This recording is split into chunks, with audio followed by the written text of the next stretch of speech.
Dan and Arlie, and Jim's mother is my sister Joleigh. Uh, Joleigh was born, I think, probably in 1923. I was born in 1929. Our name was Cone, Joleigh Cone and Joseph Cone. And Joleigh's name is spelled Joleigh with a capital L and a capital J. And that was a mixture of the name of our parents, Joseph Cone and Arlie, A-R-L-E-I-J, Arlie Cone. So they combined them and named her Joleigh. She's the eldest, and then they only had 2 children, so I'm 5.5 years younger than she is. And we were raised in a very close family on our mother's side that we referred to as the Gerald family. All we know about the Gerald family is 2 generations. That's before my mother. We know her grandmother, her mother, which is Joleigh and my grandmother. And she married Mr. Gerald. Grandmother Gerald was a Roe, and she married James Gerald, who came to Texas after the Civil War. And we know that he came from Alabama, and his father's name was James Gerald, and that's absolutely all I know about the Geralds. So to trace my mother's side of the family, we take James Gerald's wife, my grandmother Alma Gerald. Her full name would be Alma Roe Gerald. And she wrote a family history for me back in 1950. And then since she has died and all of my aunts have died, my mother's died, I have been the repository of all the letters, pictures, Bibles, and whatnot. And so it is the Roe family that we can document all the way back to Petersburg, Virginia in the early 1700s. Another Bible line on that is grandmother and Aunt Effie once had them try to see if they could get in the Daughters of the American Revolution, and when they checked them back, they said there was a good chance they were Tories, so they didn't get to join the Daughters of the American Revolution. Okay, our father was Joseph Cone, and Sr., Joseph Adolph Cone, and his father had immigrated to Corpus Christi, and he had 2 brothers that also came to Corpus Christi. The way the families blended is grandmother Gerald and some of her children were down on the coast in Corpus Christi at a summer vacation, and Arlie Gerald met Joseph A. Cone, and he swept her off her feet, and they were married. Herman Cone married Anna Oppenheimer. That was my grandmother, Anna.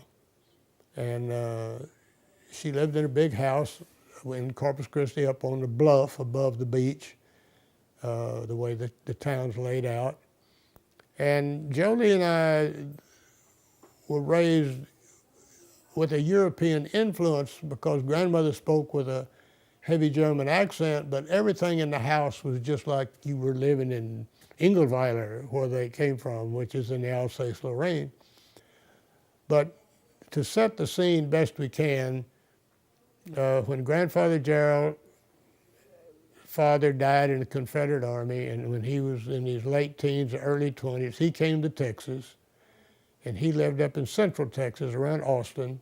And grandmother Gerald met grandfather Gerald, and my aunt said, with his Irish blue eyes and a rubber-tired buggy, he swept her off of her feet. So basically we know that grandfather Gerald came to Texas after his father died in the Confederate Army and married Alma Gerald, or Alma Roe, who became Alma Gerald. They had 9 children, and so I grew up with Joleigh and I grew up with a lot of aunts and uncles, and the Geralds, he was a very ambitious young man, and he bought land in many counties.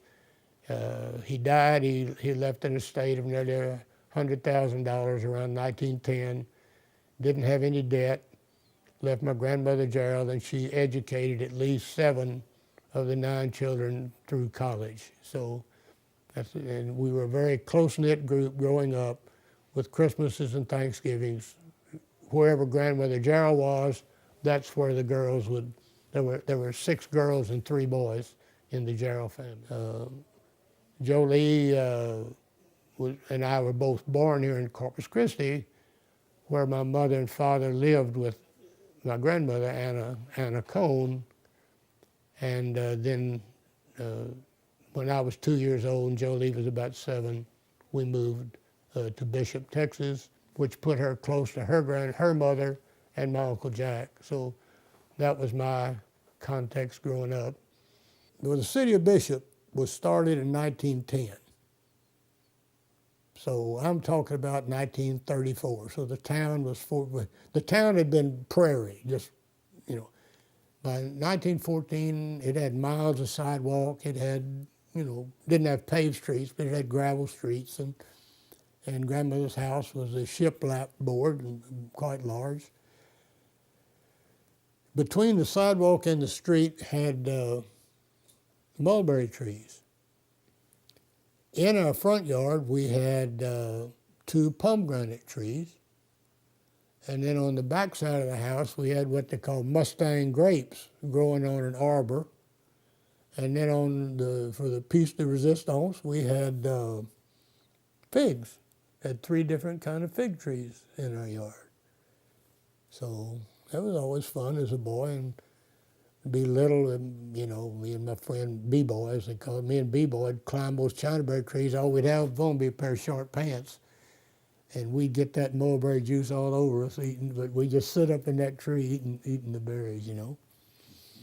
I know one time Joleigh cleaned out her room, and I don't know what kind of stuff she'd have, but if it was a box or if it was a cylinder or if it was a little bit of perfume or I don't know what, she'd open the window and holler at us, did we want it? Oh, we'd go running over there and we had all that stuff.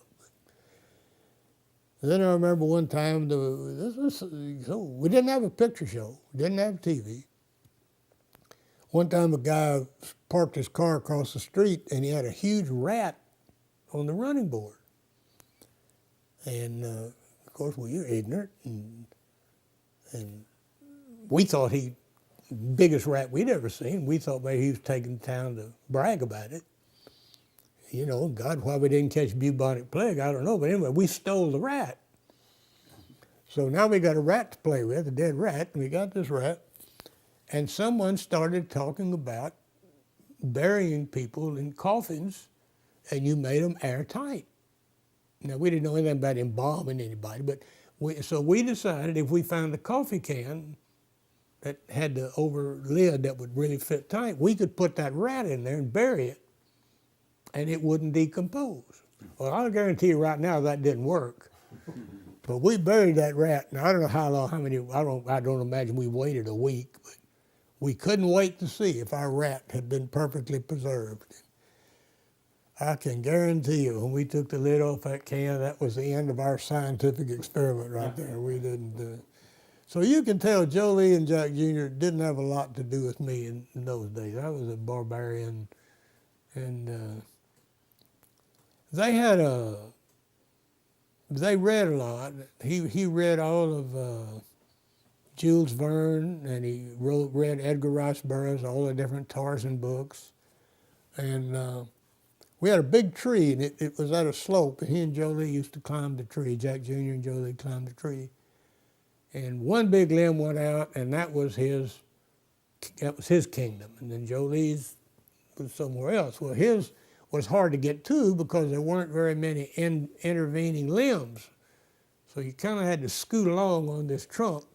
Seemed like a long way to me, I'm sure it wasn't. But then you got to 2 upright limbs. And for some reason, we call those the twin sisters. So Jack Jr. would not allow anybody past the twin sisters. And instead of calling it Bulgaria, his kingdom was called Calgravia. Instead of Bulgaria, he turned Bulgaria into Bulgravia, maybe saw that in the comic strip somewhere. So his kingdom was called Calsupia. I never will forget that. And he would visit me with instant death if I climbed the tree and went past the twin sisters. I couldn't. And I forget what Joleigh's kingdom was, but her flag was pink and green, which I thought was hideous, but that's what she was. Thanks. No, thank you. We had a lot of, kind of old for it, I guess, but all right, but Joleigh had some. And two of them looked very lifelike. They weren't just toy animals. They looked like a real squirrel and a real monkey. I was not supposed to ever touch those either, which of course I did. And then she and Jack Jr. would invent these games or up in the tree, and the animals would be doing this, and I'd come over and say, could I play? And they would find, I guess, a whine, and they let me play. So I had some of the other animals. And then my typical thing that would end my participation was I would get the two of these animals and I'd start hitting them because I said, let's make them fight. And they would banish me from Calsupia or wherever I was, not to play with them, just get. Joleigh in undergraduate, or before she got into high school, I just don't remember much what she did or didn't do. Once in the high school, I know she came home mad as could be because they had got to I don't know if it's a poem or a story, where it says, I have a rendezvous with death. That's one of the lines out of it. And so she called on Joleigh to recite, and Joleigh said something, I have a rendezvous with death. No, the teacher said, that's Rensdesvoos. Rensdesvoos? Yeah, she was so ignorant, God, Joleigh was mad and embarrassed and came home and told us all about, how she was smarter than the teacher, and she was, but I have a Rensdesvoos with death, They would have, we didn't go to church in Bishop. We didn't come back to Corpus to go to the Jewish temple either, except on the holidays. We came for Rosh Hashanah and Yom Kippur and all that. We'd come over and with grandmother. But in Bishop, the only entertainment was either at the church, or if you were Methodist or Baptist or Lutheran or Catholic, that's what they had over there, or at the schoolhouse. And they would have one-act plays. The senior class put on one-act plays once a year. They had what they call stunt night, where they'd have a carnival where each class in the school would have its little stunt, And Joleigh and I took part in those things.